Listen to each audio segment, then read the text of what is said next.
अपराधी और जनसेवक, कितने आश्चर्य की बात है। लेकिन भारत के राजनीतिक दल, जिनमें बीजेपी और कांग्रेस जैसे राष्ट्रीय दलों के साथ साथ क्षेत्रीय दल भी शामिल हैं, वो अपराधियों को नेता बनाने के लिए जो टिकट बांटते हैं चुनावों में, उनमें उनके आपराधिक मामलों को ये कहकर दरकिनार कर देते हैं कि वे न सिर्फ जनसेवक हैं, बल्कि उनके खिलाफ लगे बलात्कार, हत्या, हत्या के प्रयास, डकैती जैसे मामले राजनीतिक दुर्भावना से प्रेरित हैं। अब आपके पास इसका तो कोई जांच का साधन नहीं है कि आखिर उन्होंने वे अपराध किस लिए किए, क्या वाकई जनसेवा के लिए किए। लेकिन पुलिस का रिकॉर्ड और सुप्रीम कोर्ट की टिप्पणियां बताती हैं कि ये अपराध वाकई जनसेवा के लिए नहीं, बल्कि अपने आपराधिक साम्राज्य के विस्तार के लिए किए गए हैं। लेकिन राजनीतिक दल इसको कतई इसका प्रसंज्ञान नहीं ले रहे हैं। अब आखिर ऐसा क्यों हो रहा है? तो इसका कारण यह है कि राजनीतिक दलों को जिताऊ उम्मीदवारों की तलाश रहती है। आपराधिक पृष्ठभूमि वाले उम्मीदवारों को मैदान में उतारने के लिए उनकी मजबूत प्रशासनिक क्षमता और सार्वजनिक सेवा के प्रति समर्पण भाव का हवाला दिया गया है।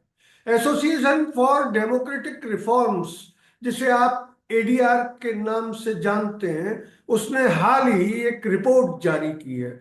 उस रिपोर्ट में कहा है कि कई पार्टियों ने दागी प्रत्याशियों के चयन को जायज ठहराने के लिए वैकल्पिक उम्मीदवारों में अनुभव की कमी या उनके मतदाताओं से सीधे कनेक्ट होने में जो दिक्कतें हैं, उसके कारण उन्हें आपराधिक पृष्ठभूमि वाले व्यक्तियों को अपने टिकट देने होते हैं। है ना आश्चर्य की बात? लेकिन एडीआर की रिपोर्ट ने इसका विस्तृत खुलासा करते हुए कहा है कि इस तरह के तर्क दागी उम्मीदवारों के समर्थन के लिए विस्तृत और गुणदोष आधारित कारण गिनाने के सुप्रीम कोर्ट के आदेशों पर खरे नहीं उतरते। सुप्रीम कोर्ट ने एक आदेश में कहा था कि पार्टियों ने अपने चयन को जायज ठहराने के लिए उम्मीदवारों के युवा और ऊर्जावान होने के निरर्थक तर्क दिए और ये कहकर इन मामलों को खारिज कर दिया कि उनके खिलाफ आपराधिक मामले जो दर्ज कराए गए या अदालतों में विचाराधीन है, वो मामले जन आंदोलनों में उनकी भूमिका के कारण दर्ज कराए गए। पार्टियों ने तर्क पिछले 20 साल में अनेकों बार दोहराया है। एडीआर की रिपोर्ट के अनुसार पार्टियों ने महाराष्ट्र में हाल ही हुए महाराष्ट्र विधानसभा चुनावों में 29% और झारखंड में 20% दागी उम्मीदवारों के चयन का बचाव इसी तर्क या कुतर्क के साथ किया। लेकिन उनका ये जो औचित्य है, इसे सुप्रीम कोर्ट के आदेशों के खांचे में फिट नहीं किया जा सकता। एडीआर की रिपोर्ट में बताया गया है कि महाराष्ट्र के दिगंबर रोहिदास आगवाने, जिन्हें विधानसभा का टिकट दिया गया, उनके खिलाफ 35 आपराधिक संगीन अपराधों के मामले विचाराधीन है।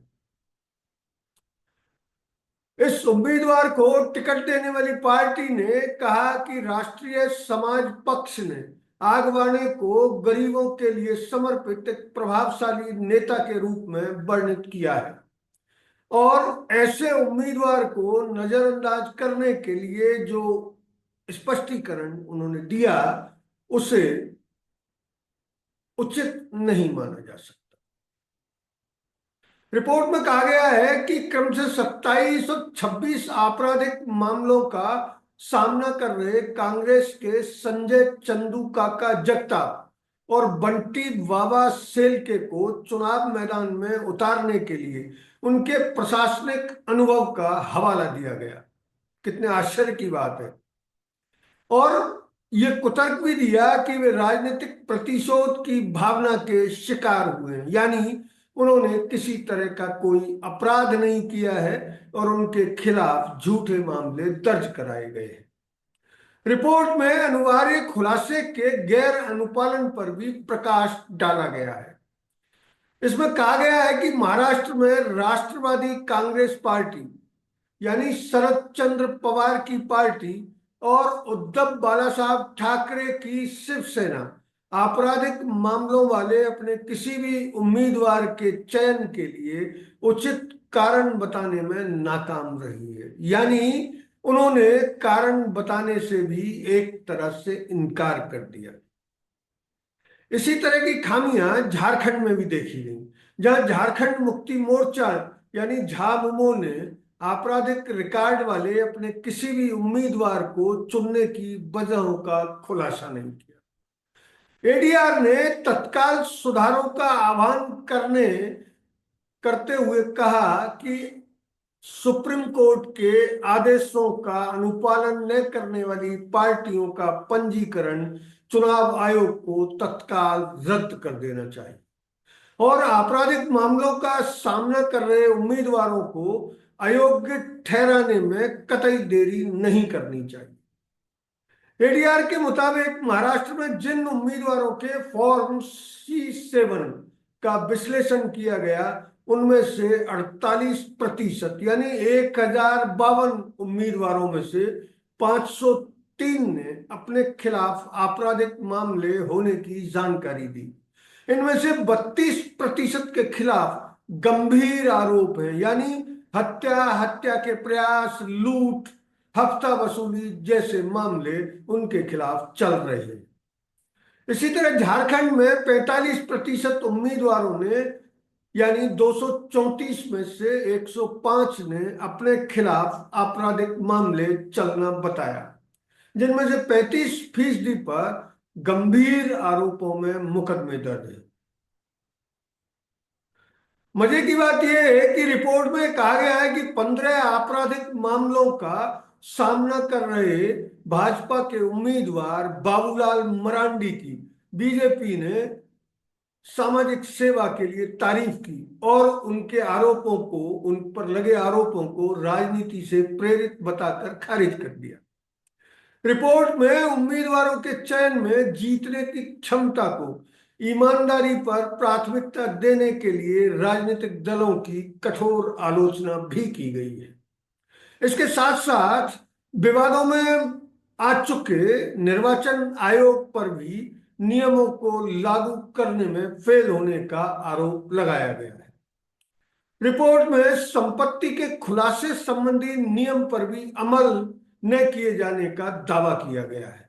इसमें कहा गया है कि हाल ही महाराष्ट्र में हुए विधानसभा चुनावों में 83% उम्मीदवार 83% प्रत्याशी करोड़पति थे, जिनमें से भाजपा के प्रशांत राम सेठ ठाकुर भी शामिल थे, जिन्होंने 475 करोड़ रुपए की संपत्ति घोषित की थी। झारखंड में सबसे अमीर उम्मीदवारों की सूची में कांग्रेस का दबदबा रहा। रिपोर्ट के अनुसार झारखंड में कांग्रेस के कृष्णानंद त्रिपाठी सबसे अमीर उम्मीदवार थे, जिन्होंने 70 करोड़ रुपए की संपत्ति घोषित की थी। इससे आप अंदाजा लगा सकते हैं कि भारत के राजनीतिक दल जो आए दिन जब कभी राजनीतिक सभाओं में भाषण देते हैं तो ईमानदारी और शुचिता की बात तो करते हैं, लेकिन असल में वो ईमानदार उम्मीदवारों को मौका देना अपनी शान के खिलाफ समझते हैं। आपके इलाके में भी अगर कोई ऐसा ही आपराधिक पृष्ठभूमि वाला उम्मीदवार है तो आप हिंदी हेडलाइन के ईमेल आईडी यानी हिंदी हेडलाइन @gmail.com पर उसकी जानकारी दे सकते हैं। हम आपकी दी हुई जानकारी को क्रॉस चेक करके उसके खिलाफ एक वीडियो जरूर बनाएंगे और अगर आप उचित समझेंगे तो हम आपके नाम का उल्लेख भी करेंगे, अन्यथा हम आपके नाम का खुलासा भी नहीं करेंगे। अगर ये वीडियो आपको अच्छा लगा तो इसे लाइक करें, शेयर करें और हाँ, हिंदी हेडलाइन को सब्सक्राइब जरूर करें। धन्यवाद। जय हिंद।